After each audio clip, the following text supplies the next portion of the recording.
নমস্কাৰ টাইমেটলৈ স্বাগত মই অভিলাষ আৰু লৈ আহিছো এটা গুৰুত্বপূৰ্ণ খবৰ নিৰ্বাচনৰ পূৰ্বে কিন্তু বিৰোধী ঐক্যৰ ফাটপনা দেখিবলৈ পোৱা গৈছে কংগ্ৰেছৰ সৈতে ৰাজ্য দলৰ মিত্ৰতা নহয় বুলি স্পষ্টকৈ কৈলে গৌৰৱ গগৈ আনুষ্ঠানিকভাৱে প্ৰথমবাৰলৈ মুখ খুলিলে গৌৰৱ গগৈ স্পষ্টকৈ কৈছে ৰাজ্যৰ দল আৰু কংগ্ৰেছৰ মিত্ৰতাত ফাট মেলিছে আৰু সম্পৰ্ক তেওঁলোকৰ বেয়া হৈ গৈছে আৰু 26ৰ বিধানসভা নিৰ্বাচনত তেওঁলোকৰ মিত্ৰতা নহয় বুলি স্পষ্ট কৰিলে গৌৰৱ গগৈ আৰু প্ৰথমবাৰলৈ মুখ খুলিছে গৌৰৱ গগৈ কি কৈছে এই সন্দৰ্ভ সবিশেষ লৈ অহাৰ চেষ্টা কৰিছো জনাই আছো টাইমে বিগ ব্ৰেকিং ডাঙৰ খবৰ অখিল গগৈৰে মিত্ৰতা ভংগৰ ইংগিত দিলে গৌৰৱ গগৈ অখিল গগৈৰ সৈতে মিত্ৰতা নহয় কংগ্ৰেছৰ বিৰোধী ঐক্য মঞ্চৰ পৰা বাহিৰ কৰিছে ৰাইজৰ দলক এই মন্তব্য হৈছে গৌৰৱ গগৈৰ মুকলিকৈ ঘোষণা কৰিছে প্ৰথমবাৰলৈ গৌৰৱ গগৈয়ে এই কথা ঘোষণা কৰিছে আনুষ্ঠানিকভাৱে এই কথা ঘোষণা কৰিছে গৌৰৱ গগৈ পূৰ্বৰ দৰে ৰাইজৰ দলৰ সৈতে মিত্ৰতাক লৈ আশাবাদী নহয় কংগ্ৰেছ দুই বিধায়কৰ যোগদানক লৈ ক্ষোভিত হৈছে কংগ্ৰেছ ৰাইজৰ দলত দুগৰাকী বিধায়কে যোগদান কৰিছিলে চেয়াৰমান আলী আৰু আব্দুৰ ৰছিদ মণ্ডলক দলত লৈ যোৱাক লৈ ক্ষোভ প্ৰকাশ কৰিছে গৌৰৱ গগৈ আৰু এনেকৈ মিত্ৰতাৰ ফাটপনা দেখিবলৈ পোৱা গৈছে নিৰ্বাচনৰ প্ৰাকখনত কিন্তু মিত্ৰতাৰ আউল লগা দেখিবলৈ পোৱা গৈছে অখিল গগৈয়ে কৈ আছিলে যে কংগ্ৰেছ আৰু ৰাইজৰ দলৰ মিত্ৰতা নহয় আৰু এই সম্পৰ্কে বৰ্তমান সময়ত আনুষ্ঠানিকভাৱে মুখ খুলিছে গৌৰৱ গগৈ সংবাদ মাধ্যমৰ সন্মুখত তেওঁ কৈছে যে মিত্ৰতাক লৈ আশাবাদী নহয় পূৰ্বৰ দৰে আমি আশাবাদী যেনেকৈ আছিলোঁ তেনেকৈ বৰ্তমান সময়ত আমি আশাবাদী নহয় আৰু দুগৰাকী বিধায়কক কংগ্ৰেছৰ পৰা ৰাইজৰ দললৈ যোগদান কৰাত ক্ষুণ্ণ হৈছে গৌৰৱ গগৈ ক্ষোভ প্ৰকাশ কৰিছে নিলম্বিত বিধায়কক লৈ আমি মিত্ৰতা নকৰোঁ বুলি কৈছে আৰু এনেকৈ পুনৰ এবাৰ দেখিবলৈ পোৱা গৈছে বিৰোধী ঐক্যত ফাট চিট ভাগ বতৰুৱাৰ সমান্তৰালকৈ বিধায়কক লৈ যোৱাৰ কথাটোক লৈও কিন্তু এতিয়া বিৰোধী ঐক্যত ফাট মেলা দেখিবলৈ পোৱা গৈছে নিৰ্বাচনৰ পূৰ্বে বিৰোধী ঐক্যত এনেকৈ খেলি মেলিৰ সৃষ্টি হৈছে কথাৰ মিল নাই আৰু বৰ্তমান সময়ত গৌৰৱ গগৈ আনুষ্ঠানিকভাৱে এই কথা স্পষ্ট কৰিছে যে ৰাইজৰ দলৰ সৈতে মিত্ৰতা নহয় কংগ্ৰেছৰ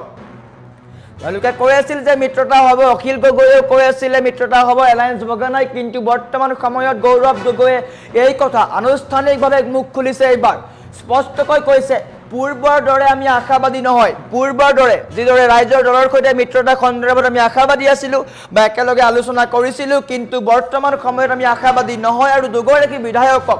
ৰাইজৰ দলত যোগদান কৰোৱাত ক্ষুব্ধ হৈছে বা ক্ষুণ্ণ হৈছে কংগ্ৰেছ তাৰ সমান্তৰালকৈ গৌৰৱ গগৈয়ে কৈছে নিলম্বিত বিধায়কৰ সৈতে আমি কেনেকৈ মিত্ৰতা কৰিম সেই সন্দৰ্ভতো চিন্তা চৰ্চা কৰিব লাগিব আৰু স্পষ্ট হৈ পৰিছে এই কথা নিৰ্বাচনৰ পূৰ্বে কিন্তু বিৰোধী ঐক্যত এতিয়াও মিত্ৰতা দেখিবলৈ পোৱা নাই তেওঁলোকে কেৱল আলোচনা কৰি আছে আসন ভাগ বতৰুৱা কৰি আছে আৰু আসন ভাগ বতৰুৱাৰ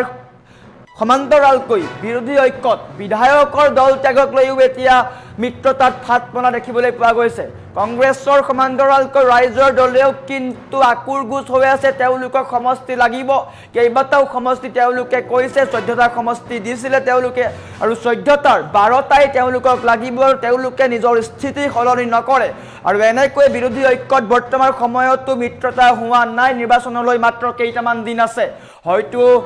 এপ্ৰিলৰ পূৰ্বে নিৰ্বাচন হ'ব পাৰে গতিকে নিৰ্বাচনৰ পূৰ্বেও কিন্তু এওঁলোকৰ মিত্ৰতা দেখিবলৈ পোৱা নাই আৰু এইবাৰ স্পষ্ট কৰিছে গৌৰৱ গগৈয়ে আনুষ্ঠানিকভাৱে তেওঁ মুখ খুলিছে স্পষ্ট কৰিছে যে পূৰ্বৰ দৰে আমি যিদৰে আশাবাদী আছিলোঁ কিন্তু বৰ্তমান সময়ত ৰাইজৰ দলৰ সৈতে মিত্ৰতাক লৈ আশাবাদী নহয় আৰু এই কথা স্পষ্ট হৈ পৰিছে ৰাইজৰ দলৰ সৈতে সম্পৰ্ক ছেদ হৈছে কংগ্ৰেছৰ তেওঁলোকে সংবাদ মাধ্যমৰ সন্মুখত যিমান যি নকৰেও কিন্তু তেওঁলোকৰ মিত্ৰতা হোৱা নাই এই কথা ঘোষণা কৰিছে গৌৰৱ গগৈ আনুষ্ঠানিকভাৱে তেওঁ এই কথা ঘোষণা কৰিছে আৰু এই ঘোষণা কৰাৰ পিছতেই কিন্তু বিৰোধী শিবিৰত হাহাকাৰ পৰিৱেশৰ সৃষ্টি হৈছে তেওঁলোকে অংক কৰি আছিল বিৰোধী ঐক্যত আসন ভাগ বতৰুৱাৰ অংক কৰি আছিল আৰু সেই অংকত তেওঁলোক সফল নহ'ল সমাধান উলিয়াব নোৱাৰিলে অংকত তেওঁলোক ফেল মাৰিলে আৰু বৰ্তমান তেওঁলোকে কৈ আছে যে আমি ৰাইজৰ দলৰ সৈতে মিত্ৰতাক লৈ আশাবাদী নহয় তাৰ বিপৰীতে ৰাইজৰ দলে কৈ আছে আমাক 15টা আসন লাগিব 15খন আসন লাগিব 15খনৰ ভিতৰত আমি 13খনত দিলেও হ'ব বা আমি 3খন আমি কম্প্ৰমাইজ কৰিম কিন্তু 12খন যি আসন দিব সেই 12খন আসনৰ ভিতৰত আটাইকেইখনেই আমাৰ পছন্দৰ হ'ব লাগিব কিন্তু সেই 12খন আসন যি পছন্দৰ আসন সেই কেইখন আসন দিয়া নাই যাৰ ফলত ৰাইজৰ দলৰ সৈতে তেওঁলোকৰ মিত্ৰতা হোৱা নাই আৰু বৰ্তমান সময়ত কংগ্ৰেছৰ পৰাও এই কথা স্পষ্ট হৈ পৰিছে যে বিৰোধী শিবিৰত ফাট মেলিছে ৰাইজৰ দলৰ সৈতে মিত্ৰতা নহয় আৰু এই কথা থিৰাং হৈ পৰিছে আমাৰ ওচৰত মন্তব্য আছে গৌৰৱ গগৈ কি মন্তব্য আগবঢ়াইছে দেখুৱাই লোৱাৰ চেষ্টা কৰিছো এতিয়ালৈকে আজিলৈকে ৰাইজৰ দলৰ লগত আলোচনা এতিয়াও আমাৰ আধৰুৱা হৈ আছে কিন্তু সঁচাকৈ ক'বলৈ গ'লে আগতে মই যিমান পজিটিভ আছিলোঁ আজিৰ তাৰিখত মোৰ শক্তিটো অলপ ক'ৰবাত কমিছে মানে আগৰ যিমান মই সক্ৰিয় হৈ আছিলোঁ বা আগতে যিমান মই পজিটিভ হৈছিলোঁ আজিৰ দিনটোত অলপ মই মনটো আগৰ দৰে নহয় ইয়াৰ পূৰ্বে মই যিমান পজিটিভ আছিলোঁ suppose মই 100% পজিটিভ আজিৰ তাৰিখত মই 100% মোৰ সেই জোৰটো নাই মই ক'ব পাৰোঁ আগতকৈ অলপ নিশ্চয় কমিছে মানুহৰ মাজত চিন্তা আৰু কংগ্ৰেছ দলৰ মাজতো চিন্তা যে যি এজনক আমি নিলম্বিত কৰিছোঁ সিজনে আমাৰ বিৰোধী শিবিৰত নহয় আমাৰ সতীৰ্থৰ এজনে তেখেতক লৈছে আনজনক যি আমাৰ দলত আমি লৈ বিভিন্ন ধৰণৰ অভিযোগ আছে সিজনেও মানে আমাৰ বিৰোধী শিবিৰত নহয় আমাৰ সতীৰ্থৰ এগৰাকীয়ে লৈছে তো এই কথাটো কি বুজায় আমিও ভালকৈ বুজিব পৰা নাই আমিও অলপ বুজিব পৰা নাই আৰু সেইকাৰণে আমাৰ দলৰ নেতৃত্বকো আমি বুজাব পৰা নাই এতিয়া অখিল গগৈয়ে কৈছে ধিং আৰু নাওবৈচাত এতিয়া কংগ্ৰেছৰ যি দুগৰাকী প্ৰাৰ্থী আছে সম্ভাৱ্য প্ৰাৰ্থী তাতকৈ ৰাইজৰ দলৰ প্ৰাৰ্থী বহু শক্তিশালী বুলি কৈছে ৰাইজে নিৰ্ধাৰিত কৰিব পঞ্চায়তৰ নিৰ্বাচনৰ ফলাফল নিৰ্ধাৰিত কৰিব সবল নে দুৰ্বল এইটোতো যোৱা বিধানসভা নিৰ্বাচনৰ ফলাফল বা যোৱা পঞ্চায়তৰ নিৰ্বাচনহে প্ৰমাণ দিয়ে তাৰপিছত উপ নিৰ্বাচনৰ পিছত কোনটো নিৰ্বাচন হ'ল পঞ্চায়তৰ নিৰ্বাচন ৰাইজে তাতে নিজৰ মত তেওঁলোকে প্ৰকাশ কৰিছে যদি ৰাইজৰ কথা কওঁ তেতিয়াহ'লে ৰাইজৰ নিজৰ পঞ্চায়ত নিৰ্বাচনত তেওঁলোকে মত প্ৰকাশ কৰা নাই নেকি মই সেইখিনিৰ ওপৰতহে মই বিশ্বাস কৰোঁ তেওঁতো আগৰ পৰাই মিডিয়াৰ সন্মুখত কথাবোৰ কৈ আমাৰ অভ্যাস নাই সেইটো আমাৰ পৰম্পৰা নহয় আমি সব কথাবোৰ আনুষ্ঠানিকভাৱে ভালকৈ বহি কথাৰ গোপনীয়তা বহাল ৰাখি আমি কথাবোৰ কওঁ চ' সেইটো আমাৰ দলৰ আলোচনা সম্পৰ্কত আমি কেনেদৰে আগবাঢ়ি যাওঁ সেইটো আমাৰ দলৰ পৰম্পৰা এনেকুৱা এজন বিধায়কক তেওঁ লৈ তেওঁ আমি জনামতে বা মিডিয়া বাতৰিত ওলাইছে যে তেওঁ টিকেট প্ৰদান কৰিছে আৰু আনজন বিধায়ক যি বিধায়কৰ লৈ আমাৰ দলৰ ভিতৰত বহুত চৰ্চা চলি আছিল বহুত অভিযোগ আছিল সেইজনকো তেওঁ ইতিমধ্যে নিজৰ দলৰ ভিতৰত লৈ আকৌ তেখেতকো প্ৰাৰ্থী হিচাপে আগবঢ়াবলৈ বিচাৰিছে তো নিশ্চয় এনেকুৱা এটা পৰিৱেশ বহুত দিনৰ পৰা আমি চাই আছোঁ আৰু ইয়াতকৈ আৰু বেছি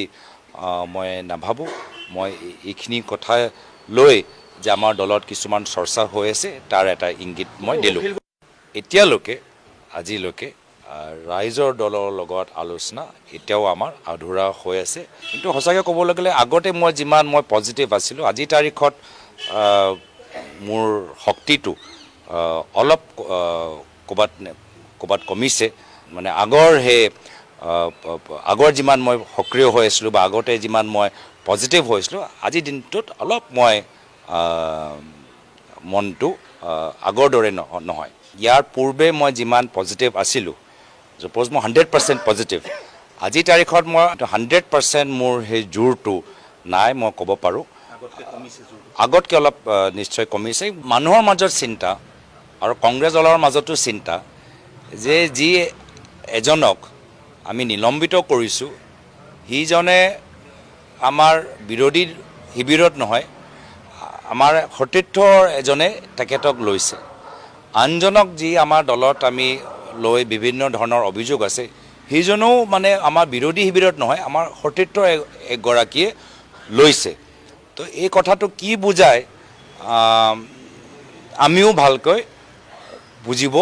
পৰা নাই আমিও অলপ বুজিব পৰা নাই আৰু সেইকাৰণে আমাৰ দলৰ নেতৃত্বকো আমি বুজাব পৰা নাই এতিয়া অখিল গগৈয়ে কৈছে ধিং আৰু নাওবৈচাত এতিয়া কংগ্ৰেছৰ যি দুগৰাকী প্ৰাৰ্থী আছে সম্ভাৱ্য প্ৰাৰ্থী তাতকৈ ৰাইজৰ দলৰ প্ৰাৰ্থী বহু শক্তিশালী বুলি কৈছে ৰাইজে নিৰ্ধাৰিত কৰিব পঞ্চায়তৰ নিৰ্বাচনৰ ফলাফল নিৰ্ধাৰিত কৰিব সবল নে দুৰ্বল সেইটোতো যোৱা বিধানসভা নিৰ্বাচনৰ ফলাফল বা যোৱা পঞ্চায়তৰ নিৰ্বাচনহে প্ৰমাণ দিয়ে তাৰপিছত উপনিৰ্বাচনৰ পিছত কোনটো নিৰ্বাচন হ'ল পঞ্চায়তৰ নিৰ্বাচন ৰাইজে তাতে নিজৰ মত তেওঁলোকে প্ৰকাশ কৰিছে যদি ৰাইজৰ কথা কওঁ তেতিয়াহ'লে ৰাইজৰ নিজৰ পঞ্চায়ত নিৰ্বাচনত তেওঁলোকে মত প্ৰকাশ কৰা নাই নেকি মই সেইখিনিৰ ওপৰতে মই বিশ্বাস কৰোঁ তেওঁতো আগৰ পৰাই মিডিয়াৰ সন্মুখত কথাবোৰ কৈ আমাৰ অভ্যাস নাই সেইটো আমাৰ পৰম্পৰা নহয় আমি সব কথাবোৰ আনুষ্ঠানিকভাৱে ভালকৈ বহি কথাৰ গোপনীয়তা বহাল ৰাখি আমি কথাবোৰ কওঁ চ' সেইটো আমাৰ দলৰ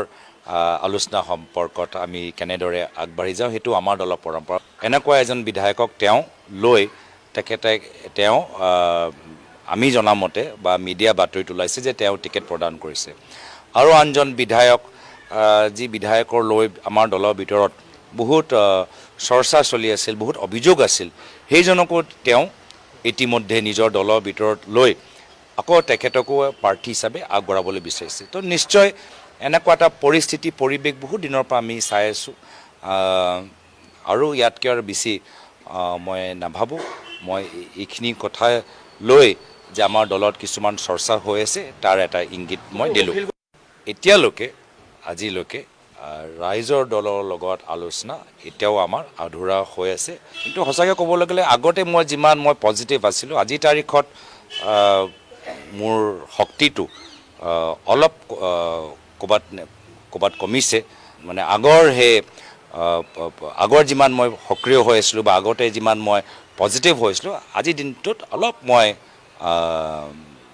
মনটো আগৰ দৰে নহয় ইয়াৰ পূৰ্বে মই যিমান পজিটিভ আছিলোঁ ছাপ'জ মই 100% পজিটিভ আজিৰ তাৰিখত মই 100% মোৰ সেই জোৰটো নাই মই ক'ব পাৰোঁ আগতকৈ অলপ নিশ্চয় কমিছে মানুহৰ মাজত চিন্তা আৰু কংগ্ৰেছ দলৰ মাজতো চিন্তা যে যি এজনক আমি নিলম্বিত কৰিছোঁ সিজনে আমাৰ বিৰোধী শিবিৰত নহয় আমাৰ সতীৰ্থৰ এজনে তেখেতক লৈছে আনজনক যি আমাৰ দলত আমি লৈ বিভিন্ন ধৰণৰ অভিযোগ আছে সেইজনেও মানে আমাৰ বিৰোধী শিবিৰত নহয় আমাৰ সতীৰ্থৰ এগৰাকীয়ে লৈছে তো এই কথাটো কি বুজায়